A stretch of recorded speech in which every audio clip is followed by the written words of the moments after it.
Hi everyone, good morning. It's Margaret Manning here and welcome to 60 and Me. Hope you're doing great today. It's a brand new day, fresh start. Whatever happened yesterday, you can forget it. Whatever is ahead for you today, you won't know, but you can embrace it. You know, it's really, this is a challenging time to be around, isn't it? I mean, we've been through so much in our lives, but still, it never astounds me, the things that we wake up every day to and have to somehow incorporate into our being, into our lives. But I always start my day with a cup of tea, as I do every morning, and I'm drinking one today that's really interesting. It's actually called a golden chai. It was in a collection that I bought by Hari Tea, and I had no idea what was in golden chai, so I looked it up. This tea has got more in it than I ever imagined. It's got, like, for example, honeybush, cardamom, it's got black pepper, rose petal. I'm looking on my screen here, and it's really got an amazing assortment of beautiful spices. And it's actually quite strong tea. So I'm drinking it in my special golden cup. Which I love, and I hope that you've got a cup of tea or coffee or something really tasty for you to drink and enjoy as your day progresses. So I've been really creative lately. I'm both on a kind of a budget, initiative, trying to think how I can reduce some of my costs, which I know a lot of you are doing too, and also just trying to not make do with things, but put things to good use. And, for example, I've spoken to you often about my passion for coconut oil. I use it for everything, for cooking, for my face, for my hair, and I really do enjoy that simple product. And I go to the shop and my eyes are overwhelmed by offers, this cream and that product and this competition and this whatever. And I just have to keep telling myself that coconut oil is just fine for just about everything. Makeup remover. I may think of all these seductive additional things to buy, but really it's a great product. So why buy lots of things? But what I wanted to talk to you today about was how to make natural face products and skincare products at home. With ingredients in your kitchen, with things that you can use, very easily. And I'm not going to go through all the recipes with you because I want you to go to the article and read it. And there's some links there to different things. And of course, you can go online and find so much cool stuff these days. If you're interested in keeping your hair and your face and your body healthy and happy with natural homemade products. So many of our makeup and beauty products these days have got all kinds of chemicals and additives to them, and for some people they actually do irritate the skin. So it's a really positive idea to look at how to make these things yourself. Now, the other thing I would say too is that a lot of these products we buy are not cruelty-free. So they may have been tested on animals, and of course a lot of us are very passionate about that not happening. So that's always something to check as well. But if you make the product at home, it's a great way to express your independence and your creativity, and to just make something that is very useful and practical in your life. And also, of course, that don't cost a fortune. Now, if you're traveling and you forget your beauty products, you can do amazing things with just a very limited amount and a little trip to the local grocery store. If you pick up, like I said, coconut oil, olive oil, maybe some sugar, brown sugar, you can make all kinds of beautiful body products. That, there you've got face cleaner, moisturizer with the olive oil, facial oil. You've got the sugar that you can mix with the oil for a body scrub, and makeup remover. Even eye makeup is removed with coconut oil. So you've got lots of different options. And I think there are also a way to connect with local traditions, like you can buy products that are local to the area, and there are secret products that you can just mix and match and do your own thing. So homemade soap. Now, of course, there's lots of commercially made soaps that are beautiful, and some of them are sold in markets, and they are probably lovely to buy. But if you try to make it yourself, the finished product may not be as beautiful or as symmetrical or as creative, but you'll know that the ingredients that you put into that soap are just things that you love.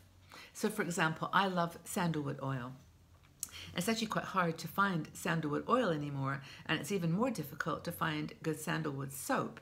So if you can use a glycerin base, which you can purchase at a craft store, and then add your favorite natural oils, lavender, rosemary, these are oils that are safe to put on your face, of course.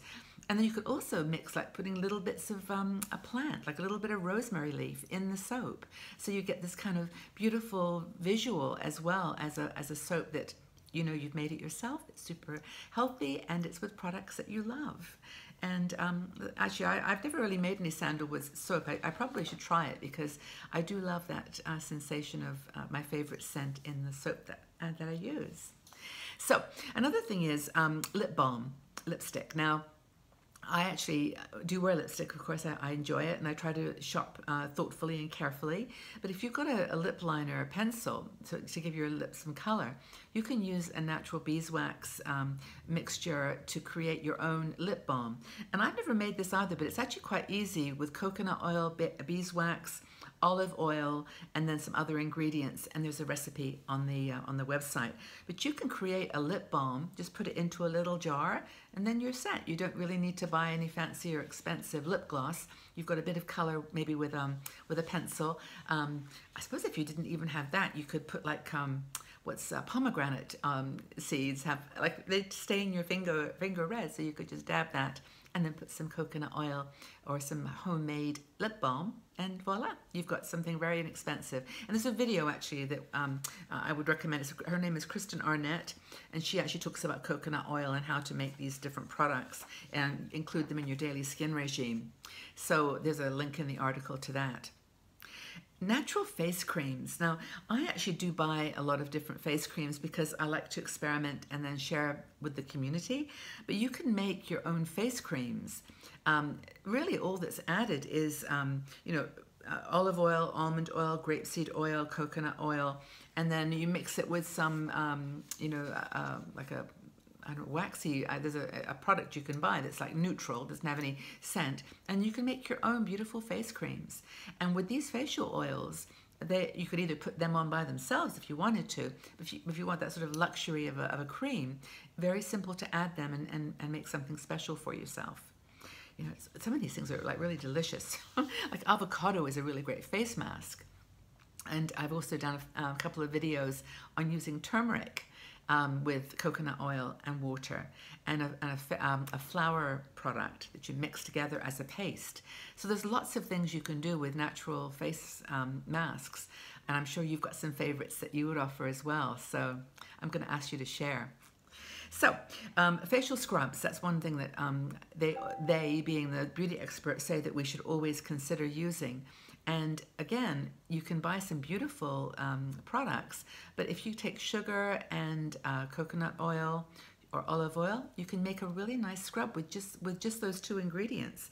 And I think there's another recipe here. I'll read it. It's honey, lemon, yogurt, and mashed potatoes. Mashed potatoes, what am I saying? Strawberries. Crushed strawberries. I suppose you could put potatoes on your face if you wanted to, but this one's honey, lemon, yogurt, and mashed strawberries.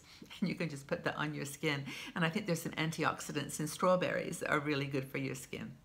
Anyway, I don't know what I was thinking about potatoes, but anyway, and no chemical harshness. Those are all natural products that you've made with your own hands. So I guess the bottom line here is to draw on your own experience and your own instincts about what's good for your face. If you can put it in your body, you can put it on your face. So any foods that you can eat that are good for you can create a wonderful beauty product, like honey and avocado. I know some people put those two together, put it on as a mask, and these things are really, really good for you. They're the natural product. So go for it and have a go. Anyway, I think if you want to learn more, go to the article and then also do some checking online. But I'd also like to ask you whether you've got any secret products that you make, any facial or skincare products, lip balms, facial scrubs, anything that you have a special recipe for. Just put it in the comment section below and we can take notes and try them out. I know that you've got secrets because you email me sometimes to tell me about something that you've created. So let's be creative today, make something beautiful to put on our bodies, and share with the community what you find special and unique to your area, maybe to your country. I know we have women in Greece and in Turkey and all over the world, and perhaps you've got some special ideas that we can all learn from. So hope you have a great day making something fun for your face, and look forward to reading your comments and joining in as well. And thanks again for being here. Hope you have a wonderful day, and just take care of yourselves. Have a really good day, and I'll see you all back here very soon. Bye-bye for now.